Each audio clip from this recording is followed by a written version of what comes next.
स्वधर्म जमणारे भक्त बना, तुम्ही स्वधर्म जमणारे भक्त बना. भगवंत तुमच्यासाठी अवतार घेतल्याशिवाय राहणार नाही. आणि दादा कंस लग्नाच्या गोष्टी चालू करतोय, कंस लग्नाच्या गोष्टी चालू करतोय. स्वतःच्या बहिणीच्या लग्नासाठी गोष्टी सुरू झाल्या आणि गोष्टी सुरू झाल्यावर वर पाहणं सुरू झालं. पण वर पाहणं सुरू होताना सर्व वरायचं नाव करता करता नारद मुनी प्रगट झाले. नारद मुनी म्हणतात, कंसा काय शोधतोय? देवकीसाठी मुलगा शोधतोय. तेव्हा नारदजी म्हणतात, घर में छोरा और गाव में टिंडोरा. तुझ्या घरात दादा द्वारपाल आहे, द्वारपाल. दादा त्या वासुदेवासोबत स्वतःच्या बहिणीचं लग्नाला. संत म्हणतात, संताच्या बोलण्यावर विश्वास आहे, त्याच्यामुळे कंस स्वतःच्या बहिणीचं लग्न दादा त्या वासुदेवासोबत लावतोय. शेवटची लग्नाची वेळ आहे आणि दादा चांगल्या ठिकाणी विघ्न झाल्याशिवाय राहत नाही. चांगल्या लग्नात विघ्न झाल्याशिवाय राहत नाही. यज्ञात भोवती पर्जन्या पडल्याशिवाय राहत नाही. चांगलं लग्न असलं, आमचे पोट्टे 12चं लग्न असते 2 वाजता पोचते, त्याच्या मागचे त्याला काटेच पोचू देत नाही. थापा थापा थापा थापा कार्यक्रम चालते आणि चांगले लग्न असते. त्या काळी चांगले लग्न व्हायचे. आजकाल आमच्या इकडे डायरेक्ट पत्रिका येते सगळ्यात पहिले. हो, पत्रिका नाही, मंगलाष्टक. आधी मंगलाष्टक होते, गंगा सिंधू जलेस्मी चांगले होते. त्याच्यानंतर तुकडोजी महाराजांचे आले, दोघे मित्र बनून प्रिय पुल्या. आता त्याच्यानंतर नवीनच आले. गेल्याच मंगलाष्टक हातात देते आणि मंगलाष्टकात मामाचं नाव, मंगलाष्टकात मावशीचं नाव, मामा बेवळा, मावशी कर्नाकटी, यायच्या आशीर्वाद यायच्या लग्नाले. वारे शुभमंगल. कुठं आमचं शुभमंगल? लग्नात विघ्न पडलं, आकाशवाणी झाली आणि आकाशवाणीवरून काय म्हणते, कंसा स्वतःच्या बहिणीचं लग्न तर जरूर लावलं, पण तुझ्या बहिणीच्या पोटी येणारा 8वा मुलगा तुझा काळ बनल्याशिवाय राहणार नाही. कंस म्हणतात, असंच का? जर हिचा 8वा येईल तर हिचा 8वा होच कशाला द्यायचा, इले आताच मारायचं. तेव्हा नारदजी म्हणतात, थांब, 8वा सांगितलाय, पहिला नाही. मग ठेवल्या जातं, दोघायलाही कारागृहात कैद केल्या जातं. काही दिवसानं पहिली मुलगी होते आणि पहिली मुलगी झाल्या दादा कंस फार आनंदात आहे आणि जातो, माझी मुलगी आली. आनंदात कंस आहे आणि इले कशाला मारू, 8वा आहे ना. तेव्हा नारदजी येतात आणि म्हणतात, तुले माहित आहे काय, देव 8व्यात येते की 8वीत येते काही सांगता येत नाही. आणि मग हिला नको मारू तर मग कोणाला मारू? हा म्हणते, 8 दगड ठेव, 1 2 3 4 5 6 7 8. हिचा नंबर तर पहिला येते. आता कंसाले म्हणते, मागून सुरुवात कर, 1 2 3 4 5 6 7 8. आता हिचा नंबर 8वा आला. तुले थोडे माहित आहे, देवाची बोवणी कुकडून चालू होते, इकडून चालू होते की इकडून चालू होते. प्रत्येक दादा व्यक्ती, प्रत्येक मुलगा मुलगी दादा देवकीची मारण्यात येतं. शेवटच्या क्षणी रोहिणी नक्षत्रामध्ये सर्वांच्या हातात आहे, 12ले 5 कमी आहे. रोहिणी नक्षत्रामध्ये भगवंताचा कारागृहात जन्म होतो आणि हा जन्म कुठपर्यंत, या जन्माचं अवताराचं कारण कुठपर्यंत, भगवंत आल्याय, रांगत आहे. पण हे रांगत असणार भगवंत धर्माच्या रक्षणार्थ अवतार कुठे घेतं? हेच भगवंत मोठे होतात. कंसाची राजसभा चालू आहे, हेच भगवंत मोठे झाले आहे. कंसाची राजसभा चालू आहे. दादा कुलियापीठ नावाच्या हत्तीला दारू पाजली आहे. कुलियापीठ नावाच्या हत्तीचे दोन्ही दात काढण्यात येतं, हत्तीला पाळण्यात येतं.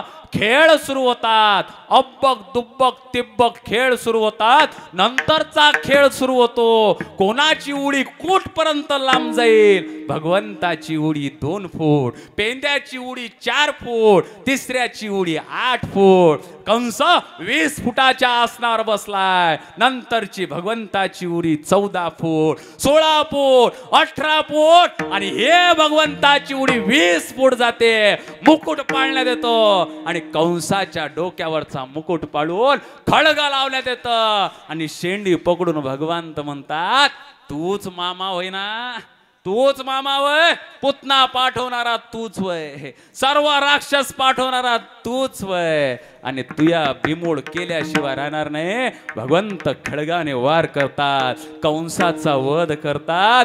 कंसाच्या 2 बायका रळण्यासाठी तिथं येतात का, भगवंत स्वतःच रडायला चालू करतात. माय माय मामा मेले ओ, आता मी कसं करू मामी, तुमच्या शिवाय मले कोण व.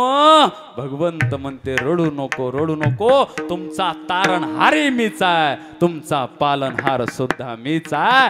अयोनी संभव नोने काही, अयोनी संभव नोने परी काही, नामयाचा स्वामी प्रगडला.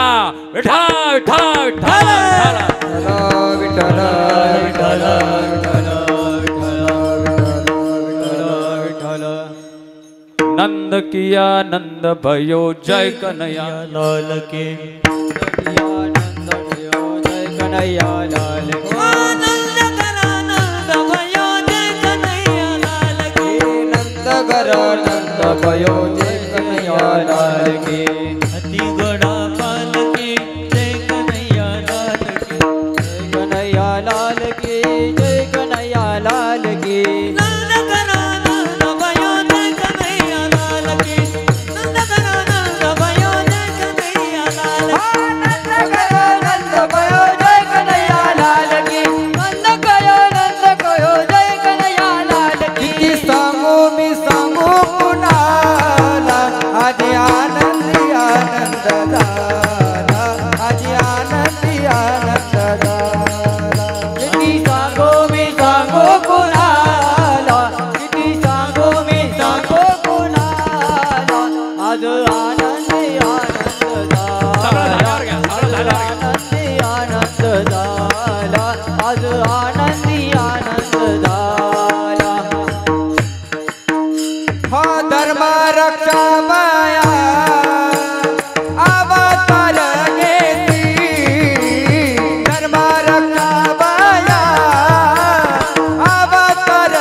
रक्षा वया उतार घेसे आपुल्या पाडीसे भक्तजना अंबऋषी साठी जन्म सोसियले दृष्ट निर्दाडिले किती एक. यावर्षी धावता धावता याच्यात अभंगाचं चौथं चरण तिकडेच सुटलं. मी पुढच्या वर्षी येईल, अभंगाचं चौथं चरण सोडून जाईल. मी पुन्हा येईल, मी पुन्हा येईल, मी पुन्हा येईल. आल्याशिवाय राहणार नाही. विठोबार गोमाये